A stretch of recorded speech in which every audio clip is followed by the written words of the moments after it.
আসসালামু আলাইকুম প্রিয় শিক্ষার্থীরা। এর আগে আমরা প্রথম বেসিক ক্লাসটি দিয়েছি অধ্যায় 1 থেকে। এবার আমরা দ্বিতীয় বেসিক ক্লাসটি দিব। বৃষ্টিজনিত কারণে তখন ক্লাসটি বন্ধ রেখেছিলাম, কারণ অনেক শব্দ হচ্ছিল। তাই স্বাধীনতার মাত্রাটা কি? গতিশীল কোনো একটা সিস্টেমকে বা কোনো একটা বস্তুকে সম্পূর্ণভাবে বর্ণনা করার জন্য কমপক্ষে যতগুলো স্থানাঙ্কের প্রয়োজন হয় তাদের ওই সংখ্যাকে ওই ব্যবস্থার বা ওই সিস্টেমের স্বাধীনতার মাত্রা বলে। যেমন একটা তলে গতিশীল পিঁপড়ার অবস্থানকে প্রকাশ করতে আমাদের এক্স ও ওয়াই স্থানাঙ্কের মান লাগে। তাহলে একটা তলে যদি গতিশীল পিঁপড়ার অবস্থান নির্ণয় করতে হলে আমাদের এক্স এবং ওয়াইয়ের মান লাগে, তাহলে আমরা বলবো এই ক্ষেত্রে ওই পিঁপড়ার স্বাধীনতা মাত্রা হলো 2। যেমন এই হলো আমাদের একটা তল এক্স অক্ষ এবং ওয়াই অক্ষ, ঠিক আছে। এখানে একটা পিঁপড়া আছে, এই পিঁপড়ার অবস্থানটাকে আমরা প্রকাশ করতে হলে মূল বিন্দু থেকে কতটুকু দূরে সেই ভ্যালু লাগবে, অর্থাৎ এক্স অক্ষ বরাবর মান লাগবে যেটা এক্স, এবং এই এক্স অক্ষ থেকে কতটুকু উপরে অবস্থিত সেইটা দূরত্বটাকে বলবো আমরা কি ওয়াই অক্ষ বরাবর মান। তাহলে এক্স অক্ষ বরাবর হলো মান যতটুকু সেটা আমরা এক্স, আর এক্স অক্ষ থেকে আবার কতটুকু উপরে অবস্থিত সেটা হলো আমাদের ওয়াইয়ের মান, অর্থাৎ এক্স এবং ওয়াইয়ের মান জানলে আমি কি এই পিঁপড়াটির অবস্থান জানতে পারবো, ঠিক আছে। তাহলে একটা পিঁপড়ার গতি একটা সমতলে সেটা হলো কি দ্বিমাত্রিক স্থানাঙ্ক ব্যবস্থার মাধ্যমে প্রকাশ করা যায় এবং এর স্বাধীনতা মাত্রা হলো 2। আবার শূন্যে বা আকাশে কোনো একটা পাখি উঠতেছে, তাহলে সেই ক্ষেত্রে তার অবস্থানকে প্রকাশ করতে হলে এক্স এবং ওয়াই এবং জেড এর অক্ষের মান লাগে বা স্থানাঙ্কের মান লাগে। এক্ষেত্রে স্বাধীনতার মাত্রা হবে 3, ঠিক আছে। তো আপনাদের এখানে পরীক্ষা শুধু এটা বেশি ইম্পর্টেন্ট যে স্বাধীনতা মাত্রা কাকে বলে, আর এক্সাম্পলগুলো দিলাম হলো বোঝার জন্য স্বাধীনতার মাত্রাটা। এবার আসেন আমরা একটা প্রশ্ন পড়ব। প্রশ্ন পড়ার আগে এখানে দেখেন আপনাদের একটা প্রশ্ন আছে, যে আপনাদের একটা প্রশ্ন আছে, সে প্রশ্নটা হলো কি কল্পিত কাজের নীতি। কল্পিত কাজের নীতি থেকে ডিএলএমবেটার নীতি প্রতিষ্ঠা করো, ঠিক আছে। তা আমরা প্রথমে কল্পিত কাজ বা কল্পিত কাজকে অলিক কাজ বলে। এখন অলিক কাজটা ঘটে হইলো অলিক স্মরণের জন্য। অলিক মানে অবাস্তব স্মরণ, যেটা বাস্তব আসলে ঘটে না। অলিক কাজটাও তাহলে অবাস্তব কাজ, অলিক স্মরণের জন্য অলিক কাজ পাই। স্থিতিবিদ্যায় যদি কোনো বস্তুর উপর বল প্রয়োগে বস্তুটি স্থির থাকে, কোনো বস্তুর বল প্রয়োগে যদি বস্তুটি স্থির থাকে, তাহলে তার কোনো বাস্তব কি ঘটে না, বাস্তব কোনো স্মরণ ঘটে না, যেহেতু স্থির থাকে। বল প্রয়োগের ফলে যদি বস্তুটি স্থির থাকে তাহলে তার কোনো বাস্তব স্মরণ না ঘটে, তাহলে তাকে আমরা বলবো কি, তাহলে আমরা সেটাকে আমরা বলবো অলিক স্মরণ, ঠিক আছে। সরি, মিস্টেক হয়েছে। স্থিতিবিদ্যায় যদি কোনো বস্তুর বল প্রয়োগ করে বস্তুটি যদি স্থির থাকে, তাহলে আমরা কি বলি, ওই বস্তুটা স্মরণ ঘটছে বলবো? অবশ্যই বস্তুটি স্মরণ ঘটেনি বলবো। কিন্তু অনেক ক্ষেত্রে বোঝার সুবিধার্থে কল্পনা করা হয় যে যদি বস্তুটার উপর বল প্রয়োগ করা হতো তাহলে বস্তুটার একটা সামান্য স্মরণ ঘটতো। এই যে বল প্রয়োগ করলে বস্তুটা স্মরণ ঘটতো, ওই স্মরণটাকে বলা হচ্ছে কি, ওই স্মরণটাকে আমরা কাল্পনিক চিন্তা করে নিই যে বস্তুটার উপর বল প্রয়োগ করলে বস্তুটা স্মরণ হইতো। তাহলে স্মরণটা যে ঘটতো এটা আমাদের কিন্তু ঘটে না, এটা অবাস্তব। ধরো এটা কি হিসাবে সুবিধার জন্য ধরা হয়েছে। তাহলে অনেক ক্ষেত্রে বোঝার সুবিধার্থে কল্পনা করা হয় যে বস্তুটি সামান্য স্মরণ ঘটছে, এই স্মরণকে বলা হয় অলিক স্মরণ। তা পরীক্ষা যদি আসে অলিক স্মরণ কাকে বলে, তাহলে আপনারা এতটুকু দিবেন। আবার পরীক্ষায় অলিক কাজটা কি, অলিক কাজ বা কল্পিত কাজ।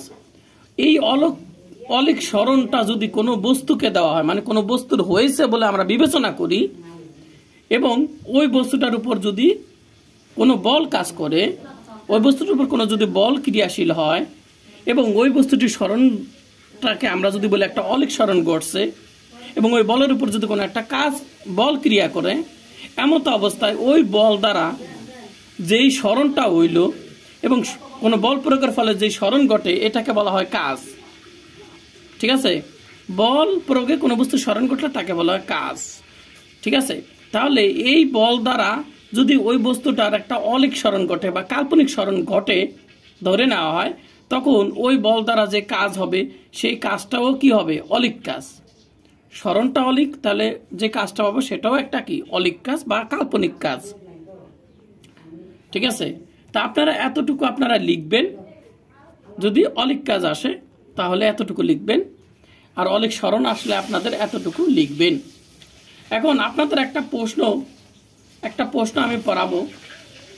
সেই প্রশ্নটা হলো কি, ডিএলএমবার্টের নীতি প্রতিষ্ঠা। ডিএলএমবার্টের নীতি প্রতিষ্ঠা করব আমরা কার থেকে? আমরা কল্পিত কাজের নীতি থেকে। তা আপনাদের এই ডিএলএমবার্টের নীতিটা যদি কল্পিত কাজের নীতি থেকে যদি আসে, তাহলে আপনারা প্রথমে এইগুলা একটু লিখে নেবেন। অলিক সরণ অলিক কাজ, এই এতটুকু এ পর্যন্ত আপনারা লিখে নেবেন। ঠিক আছে, লিখে নেবেন। আর এগুলো আপনাদের লেখা দরকার নেই, এগুলো জাস্ট বোঝার জন্য দিচ্ছে। অলিক সরণটাকে আর হইলো কি ডেল আর আই দ্বারা, ঠিক আছে, ডেল আর আই দ্বারা অলিক সরণকে প্রকাশ করে, এটা সবসময় মনে রাখবেন। আর কোন বস্তু কণার উপর যে মোট যে আমরা বল প্রয়োগ করি সেটাকে এফ আই, যেমন আই দ্বারা আসলে আইতম কণা, কারণ একটা বস্তু অনেক কণা দ্বারা গঠিত হইতে পারে, তার একটা কণা মনে করেন আই। এই আই কণার উপরে যেই আমরা মোট প্রযুক্ত বল, সে মোট প্রযুক্ত বলটা হবে তার উপরে অ্যাকচুয়াল যে বল আছে এ দ্বারা অ্যাকচুয়াল বল, আর হলো অবরোধজনিত বল। অবরোধজনিত বল, যেমন আমি এই কলমটাকে যদি এইখানে যদি রেখে দিই, তাহলে এই টেবিল কর্তৃক সে উপরের দিকে একটা কি বল অনুভব করে, উপর দিকে একটা বল অনুভব করে, যেই কারণে সে এখন এই জায়গায় কি আছে? স্থির অবস্থায় রয়েছে, তাই না? এখন এই যে টেবিলের উপরে সে আছে, এটার কারণটা কি? টেবিলটা তার উপর একটা বল প্রয়োগ করতেছে, তাই এখানে সে স্থির অবস্থায় আছে, তাই না? তাহলে এই টেবিল কর্তৃক এটার উপরে যে উপরের দিকে যে বল, এটাকে বলা হয় নরমাল বল। এই বলটাকে বলা হবে এই বস্তুর ক্ষেত্রে কি বল? বাধ্যবাধকতা বল বা অবরোধজনিত বল বলা হয়। এবং এই অবরোধজনিত বলের কারণে কিন্তু এই কলমটার কিন্তু কোনো সরণ ঘটছে। যেমন এই টেবিল কর্তৃক কিন্তু এটার উপর একটা বল প্রয়োগ করতেছে, ফোর্স প্রয়োগ করতেছে, তাই না? এটাকে কিন্তু জড়তা বলে। কি ডিএলএমবার্ট কি বলছে? এই বলটাকে অবরোধজনিত যে বল, ঠিক আছে। আচ্ছা, ওদিকে আমার দরকার নেই। আমাদের এই বস্তুটার কোনো কিন্তু এই টেবিল কর্তৃক এই বস্তুটার উপর যে বল প্রয়োগ করতেছে, সেই বলটা প্রয়োগের কারণে কিন্তু এই বস্তুটার কোনো সরণ ঘটে নাই, ঠিক আছে। তাহলে এই যে আমাদের অবরোধজনিত যে বল, এই অবরোধজনিত বলের দ্বারা কিন্তু বস্তুর সরণ ঘটে না। তাই অবরোধজনিত যে বল আছে, এই বলের দ্বারা যে এই বস্তুটার যেহেতু সরণ ঘটে না, আর সরণ না ঘটলে কিন্তু বল প্রয়োগে যদি কোনো বস্তু সরণ না ঘটে, তাহলে কিন্তু তার কৃত কাজ কি হয়? শূন্য হয়। তাহলে এই অবরোধজনিত বল এফ আই, এইটা এই বস্তুটা যেহেতু কোনো সরণ ঘটে না, তাই এই সরণ যেহেতু ঘটে না, তাহলে অবরোধজনিত বলের দ্বারা কোনো বস্তুর কৃত কাজ কি হয়? শূন্য হয়। আর এইটা কি ডিএলএমবার্টের নীতি বলা হয়, ঠিক আছে। এখন এগুলো আপনাদের মনে রাখবেন, এটা মনে রাখবেন। তবে এই পর্যন্ত আপনারা লিখবেন, এতটুকু আপনারা এখান থেকে এই পর্যন্ত লিখবেন। লেখার পরে আপনারা কোথায় চলে যাবেন? আপনারা এইখান থেকে এরপরে শুরু করবেন, যে ডিএলএমবার্টের নীতিতে শুরু করবেন। এখন ডিএলএমবার্টের নীতি আমরা এই কল্পিত কাজের নীতি থেকে আমরা কিভাবে লিখব সেটা আমরা দেখতেছি। প্রথমে ডিএলএমবার্টের নীতিটা দেখি। মনে করি একটা একাধিক কণা সমন্বয়ে গঠিত কোন একটা কণা ব্যবস্থা, একটা বস্তু বা একটা কণা ব্যবস্থা অসংখ্য কণা সমন্বয়ে গঠিত আমরা বিবেচনা করি, এবং এর উপরে সক্রিয় মানে অ্যাক্টিভ আছে, কে আছে? অবরোধজনিত বল অ্যাক্টিভ আছে। যেমন কলমটা যদি আমি রাখি, তাহলে টেবিলটা কিন্তু তার উপরে কিন্তু বল প্রয়োগ করতে আছে, কিন্তু আপনি বুঝতেছেন না, আমি বুঝতেছি না, তাই না? আচ্ছা, অবরোধজনিত বলের দ্বারা এখন এই যে অবরোধজনিত যে বল, এটার উপর কাজ করতেছে, এই বলের দ্বারা সম্পূর্ণ অলিক কাজের পরিমাণ শূন্য। যেহেতু এই কলমটার কোনো সরণ ঘটতেছে না, এই জায়গায় টেবিলটা এটার উপর যে বল প্রয়োগ করতেছে, কলমটার কোনো সরণ ঘটতেছে না, তাহলে সরণ না ঘটার কারণে এই অবরোধজনিত বলের দ্বারা এই কলমের কিন্তু কোনো কাজ হবে না, অর্থাৎ কাজটা শূন্য হবে। আর এইটা কি বলা হয়? ডিএলএমবার্টের নীতি। এখন আমরা একটু দেখি ডিএলএমবার্টের নীতিটার গাণিতিক রূপটা কিরকম। কোনো কণা ব্যবস্থার, মনে করি এই যে কণা ব্যবস্থা, মনে করো অসংখ্য কণা আছে, তাই এরকম একটা কণা আমি চিন্তা করছি। এখন এই আয়তম কণার উপরে যে বলটা দিবে সেটাকে বলা হবে অ্যাকচুয়াল বল, এটাকে বলা হবে অ্যাকচুয়াল বল, ঠিক আছে। আয়তম কণার উপরে যেই বলটা ক্রিয়া করবে, কার্যকর হবে, ঠিক আছে, ইফেক্টিভ হবে, সেটাকে বলা হয় প্রকৃত বল। এই বল প্রয়োগ করলে যদি এর বিপরীত কার্যকর বল হবে কত? বিপরীত কার্যকর বল হবে ভরবেগ। পিটা হলো ভরবেগ, আপনারা জানেন পিটা হলো কি? ভরবেগ। ভরবেগ। আর এখানে ডট মানে কি? ডট মানে তো আপনাদের আসলে শিখাই নেই। একটা ডট মানে হলো ব্যবকলন সময়ের সাপেক্ষে, যে পি ডট, আমি একটু দেখাই। এটা হলো আমাদের ভরবেগ, এটার উপরে একটা ডট দেওয়া মানে কি? একবার ব্যবকলন সময়ের সাপেক্ষে। এই ডট মানে হলো ডি বাই ডিটি, সময়ের সাপেক্ষে একবার ব্যবকলন পি কে। তাহলে আপনারা বুঝতেই পারতেছেন এই পি ডট মানে হলো ডি বাই ডিটি, ডিটির সাপেক্ষে পি এর একবার ব্যবকলন, অর্থাৎ পি হলো ভরবেগ বলা হয়। 1906 পি হলো কি? ভরবেগ, সময়ের সাপেক্ষে ভরবেগের পরিবর্তন। তা নিউটন কি বলছে? নিউটন বলছে ভরবেগের দ্বিতীয় সূত্র কি বলছে? ভরবেগের পরিবর্তনের হার, ভরবেগের এই যে পরিবর্তন, পি ডট মানে হলো ভরবেগের পরিবর্তন। এই ভরবেগের পরিবর্তন হলো ওই কণার উপর যেই আমরা বল প্রয়োগ করতেছি সেই বলের সমান। নিউটন দ্বিতীয় সূত্র কিন্তু কি বলতেছে? কোন বস্তুর উপর প্রযুক্ত বল ওই বস্তুর ভরবেগের পরিবর্তনের সমান। মনে আছে তো? আচ্ছা, তাহলে নিউটন দ্বিতীয় সূত্র অনুসারে কিন্তু আমরা বলতে পারি এই বলটা হলো কি? বলটা হলো, এই বলটা কোন বস্তুর প্রযুক্ত বলটা হলো ভরবেগের পরিবর্তনের সমান। এই ভরবেগের পরিবর্তনের কিন্তু সমান হবে, ঠিক আছে? আচ্ছা, এবং আপনি যদি দেখেন এই দুজনের বলটা কিন্তু হবে পরস্পর বিপরীতমুখী। এইটা যেদিকে কাজ করবে এইটা তার বিপরীত দিকে কাজ করবে। কথা বুঝতে পারছেন? আচ্ছা, এখানে আমাদের দেখার দরকার নেই, ঠিক আছে, এটা জাস্ট, আচ্ছা এটা আমি কেটে দিলাম। এটা আশা করি বুঝতে পারছেন। এখন আয়তম কণার উপরে প্রযুক্ত বল প্রয়োগ করলে যদি এর বিপরীত কার্যকর বল পিআই হয়, অর্থাৎ তার বিপরীত দিকে একটা বল কাজ করবে, সেটা হলো কি? পিআই, ঠিক আছে, ভরবেগের পরিবর্তন যেটা, সেটাই হবে কি? তারপর বিপরীত দিকে যে বলটা ক্রিয়াশীল হবে সেইটা। এবং অলিক সরণ, অর্থাৎ এই আই কণাটির অলিক সরণ মনে করছি আমরা ডি আর আই ভেক্টর। এখন ডিএলএমবার্টের নীতি অনুসারে আমাদের কি হবে? কৃতকাজ কি হবে? কৃতকাজটা শূন্য হবে। তাহলে দেখেন তো, আমি এখানে কি লিখছিলাম?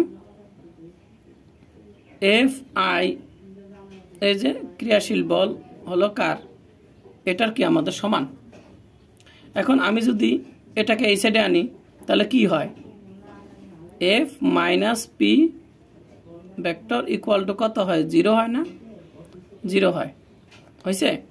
তাহলে এইটা কিন্তু আমার পুরোটাই কিন্তু এখানে বল। এটা হলো আমাদের কি?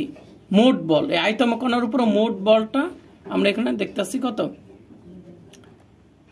এটা হলো কি? কণার উপরে দেখা যাচ্ছে কি? সরি, মোট বল না, এখানের উপরে বস্তুটার কণার উপরে যে বলটা আমরা পাচ্ছি সেই বলটা ছিল আমার কণার উপর যে প্রযুক্ত বল, সেটা হচ্ছে এফ আই। আর এই এফ আইটা হলো কি? ভরবেগের পরিবর্তনের সমান। তো এইটাকে আমরা লিখতে পারি পিটাই সেডাইনে এফ মাইনাস পি ইকুয়াল 0। তাহলে এটা পুরোটাই হলো আমাদের বল, কারণ এইটাও বল, এই দুইটা বল, ঠিক আছে। এইটাকে বলা হয়, ডিএলএমবার্ট বলছেন এই পি আইটা হলো আমাদের জড়তা বল, বস্তুর উপরে জড়তা বল। আচ্ছা, তো এই পুরাটাই হলো আমাদের বল। এই পুরা বলের সাথে যখন আমি সরণ গুণ করব, বল আর সরণ গুণ করলে আমরা কি পাই? কাজ পাই। আর ডিএলএমবার্ট কি বলছেন? অপরজনিত বলের দ্বারা সম্পূর্ণ অলিক কাজের পরিমাণ শূন্য, অর্থাৎ আমরা যেই কৃত কাজ পাবো, ঠিক আছে, এই কৃত কাজটাই হলো অলিক কাজ এবং এটার মানটা হবে 0, ঠিক আছে। তাহলে এইটা সমান সমান এইটা লিখতে পারি, কারণ কাজ সমান সমান হলো বল গুণ সরণ, আর এইটা অবশ্যই 0, তাহলে এইটাও অবশ্যই 0 হবে। এবার আসুন কল্পিত কাজের নীতি থেকে আমরা ডিএলএমবার্টের নীতিটা প্রতিষ্ঠা করব। আমরা ডিএলএমবার্টের নীতিটা এখানে আমরা প্রথমে বাংলায় লিখলাম, তারপরে আমরা গাণিতিকভাবে লিখলাম। কথা বুঝতে পারছেন? তা আপনারা এই কথাগুলো যদি না লেখেন কোনো সমস্যা নেই, কিন্তু এই পর্যন্ত লিখে বলবেন ডিএলএমবার্টের নীতি অনুযায়ী কৃতিকা সমান সমান এই লাইনটা লেখেন যদি এটুকু কেউ না লিখতে চান। আচ্ছা, এখন কল্পিত কাজের নীতি, তাহলে এটা আমাকে এখন প্রতিষ্ঠা করতে হবে। তা ডিএলএমবার্টের নীতি প্রতিষ্ঠা করব, তাহলে আমরা একটা সিস্টেম বিবেচনা করি। এটা কি কণা সিস্টেম, এখানে কণা সিস্টেম লিখি, কণা সিস্টেম বিবেচনা করি। কণা সিস্টেম সাম্যাবস্থা আছে, একটা কণা সিস্টেম সাম্য অবস্থায় আছে বিবেচনা করি। সাম্য অবস্থায় মানে কি, স্থির অবস্থায় আছে আমরা বিবেচনা করি, ঠিক আছে। এই অবস্থায় যেহেতু এই কলমটা স্থির আছে কেন বলেন তো, এই কলমটা স্থির আছে কি জন্য, কারণ এই কলমের উপরে যত ধরনের বল কাজ করতেছে, এটার উপরে মহাকর্ষ বল কাজ করতেছে, পৃথিবী তার নিচের দিকে টানতেছে, আবার এই টেবিলটা তার উপরের দিকে কি করতেছে, বল প্রয়োগ করতেছে, তাই না। এরকম আবার বাতাসও কিন্তু এটার উপরে এসে কিন্তু ইফেক্ট করতেছে, বাতাস। তাই এরকম যত ধরনের বল এই কলমের উপর ক্রিয়া করতেছে, সকল বলের কারণে, সকল বল এটার উপরে প্রয়োগ করার ফলেও এই বস্তুটার কিন্তু কি স্থির রয়েছে। কারণ এই বস্তুটার উপরে যে বলগুলো প্রয়োগ করা হইতেছে, সেই বলগুলার মোট বলগুলা, যেমন একটা নিচের থেকে, একটা উপর থেকে, পাশ থেকে, যত দিক থেকে হোক, সব বলের প্রয়োগ যদি আমরা সবগুলো বল যদি আমরা একত্রিত করি, এবং সেগুলোর দিক কিন্তু সব এক না। যেমন নিচ থেকে 5 নিউটন বলে প্রয়োগ করার কারণে উপর থেকে 5 নিউটন বল প্রয়োগ করতেছে, ডাইনে বামে, এরকম কি দেখা যাচ্ছে একই পরে। এখন এটার ভিতরে অনেক ধরনের বল কাজ করে, তাহলে এই বস্তুটা উপর যে মোট বল অবশ্যই শূন্য হবে, কারণ এই বস্তুটা এখন স্থির অবস্থায় আছে। তাহলে বলা আছে একটা সিস্টেম বা সমাবস্থায় আছে, চিন্তা করি, ঠিক আছে। এই অবস্থায় প্রতিটি কণার উপর মোট বল শূন্য, অর্থাৎ এই বস্তুটার প্রতিটা কণার উপরে মোট বলটা আমরা শূন্য বিবেচনা করি। যেহেতু এই কলমটা স্থির আছে, তাহলে এই প্রতিটি কণাই স্থির। আর প্রতিটা কণা স্থির মানে কি, এই কণাগুলোর উপরে মোট যে বলগুলো প্রয়োগ হইতেছে, সেই সব মোট বলটা 0 হবে।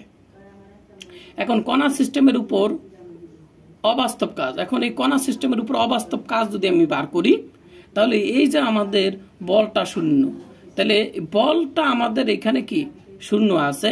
এখন এটার সাথে যদি আমরা বলের সাথে যদি আমরা এখন একটা কল্পনা করছি, একটা কল্পিত সরণ ধরছি, যেমন এই কলমটা কিন্তু কোনো সরণ ঘটছে, এই কলমের ভিতরে যে অসংখ্য কণা আছে, একটা আয়তম মনে করেন কণা, সেই কণাটার কি সরণ ঘটছে, ঘটে না। কিন্তু আমরা যদি সেই কল্পিত সরণটাকে যদি ডেলারাই ধরি যে এই কণাটার সরণ ঘটছে, ঠিক আছে, তাহলে আমরা সেই সরণ দ্বারা যদি এই বলটাকে গুণ করি, তাহলে আমরা বল গুণ সরণ আমরা কি পাবো, অবাস্তব কাজ পাবো। কারণ অবাস্তব সরণ এর সাথে যখন আমরা বল গুণ করব, তখন অবাস্তব কাজ পাবো। তাহলে কণা সিস্টেমের উপর অবাস্তব কাজটা হবে বল গুণ সরণ = 0। এখন এই বস্তুটা তো শুধু একটা আয়তম কণা দিয়ে গঠিত না, এরকম আয়তম অসংখ্য কণা দিয়ে গঠিত। তাহলে এখানে একটা সামেশন ইউজ করা হয়েছে, কারণ এরকম অসংখ্য কণা রয়েছে, এরকম আই কণা, যে তম, কে তম এবং অসংখ্য কণা আছে। তা সকল কণার উপরেই কিন্তু যে অবাস্তব, সকল কণার জন্য যে অবাস্তব কাজ, সেইটা শূন্য হবে। এখানে সকল কণাকে নির্দিষ্ট করা হয়েছে, এটা আয়তম, যেতম, যত কণা আছে, এটা হলো আয়তম কণার কাজ। এরকম যদি যে হয়, তাহলে এটা যেতম কণার সরণ। এইভাবে সবগুলা কৃতকাজ যদি আমরা যোগ করি, তাহলে আমরা কি পাবো, অবাস্তব কাজ পাবো, মানে এই কলমটার উপর অবাস্তব কাজ পাবো, কারণ এই কলমটার কোনো সরণ ঘটেনি। এখন দেখেন আমরা কি করতেছি, Fi, এটা হলো মোট বল। এই মোট বলটা হবে কার উপর, মোট বলটা হবে এই কলমের উপরে ক্রিয়াশীল অ্যাকচুয়াল বল, এবং হলো এই টেবিল কর্তৃক যেই উপরের দিকে তার উপরে যে একটা অবরোধজনিত বল আছে, যে বলের কারণে এই কলমটা টেবিলের উপরে আছে, সেটা হলো অবরোধজনিত বল। সেটাকে আমরা ছোট হাতের Fi দ্বারা প্রকাশ করতেছি। এই বলগুলো কিন্তু কাজ করতেছে কার উপরে, এই কলমের উপর, চিন্তা করেন, কাজ করতেছে। তাহলে মোট প্রযুক্ত বলটা হবে অ্যাকচুয়াল বল আর হলো অবরোধজনিত বলের সমষ্টির সমান, যেটা কিন্তু আমি দেখিয়েছিলাম আপনাদের, ঠিক আছে। আচ্ছা, তাহলে এটা আমরা পেয়ে গেলাম। এরপর আমরা কি করব, এরপর আমরা আরেকটা লাইন আমরা করতেছি।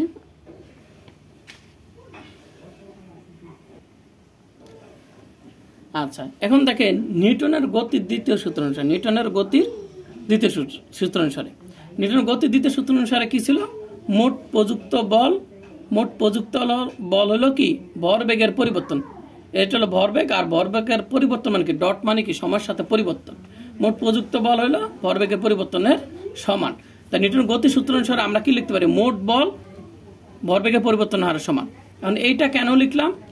কারণ এই দুইটা মিলিয়ে কিন্তু আমাদের এই মোট বল, এফ মানেই কিন্তু হইলো, এফ আই মানি হলো আমার মোট বল হইলো এইটাকে আমরা এইভাবে লিখতে পারি। তাহলে আমরা এই মোট বলটা হবে কি? ভরবেগের পরিবর্তনের হারের সমান। এবার আমি যদি এটাকে এই সাইডে নিয়ে আসি, তাহলে এটা এই সাইডে নিয়ে আসলে কত হয়? মাইনাস হয়ে যায়। আর এটাকে এই সাইডে রাখলাম, এটা এই সাইডে নিয়ে এসে আমি এখানে একটা ব্রেকেট দিয়ে দিলাম। ঠিক আছে, এটার কারণ হলো যে এইখানে যে আমরা প্রমাণ যে করব, ডিএলএমআরটির নীতিটা প্রতিষ্ঠা যে করব, সেখানে দেখেন এফ এর সাথে পি আছে। তাহলে আমরা এই পিটাকে কিন্তু এইখানে না রেখে আমরা এই এফ এর, এটা একেবারে এফ এর কাছে নিয়ে আসলাম, আর এফ আইটাকে দূরে রাখলাম, সাইডে রাখলাম। এখন দেখেন আমরা এখন কি করলাম? আমরা উভয় পাশে সামেশন, তাহলে এখানেও সামেশন আনছে, এখানেও সামেশন আনছে, এখানেও সামেশন, এখানে সামেশন আনছে। আসলে এটা জিরো থাকার কারণে আর দেখানো হয়নি। আর দেখেন আমরা কি করছি? এই অংশটাকেও ডেলার আই দ্বারা গুণ করছি, এইটাকেও ডেলার আই দ্বারা গুণ করছি, এখানেও কিন্তু ডেলার আই দ্বারা গুণ করছি। কিন্তু জিরোকে ডেলার আই দ্বারা গুণ করলে জিরোই হয়। ঠিক আছে, সামেশন দিলেও জিরোই হবে। তো এই জন্য আর এটা এখানে কিন্তু দেখা যাচ্ছে না। তো সামেশন আনলাম, ডেলার আই দ্বারা গুণ করলাম। আচ্ছা, এখানে কিন্তু আমার জায়গা হয় নাই, তাই কিন্তু আমি পাশে না লিখে উপরে লিখছি।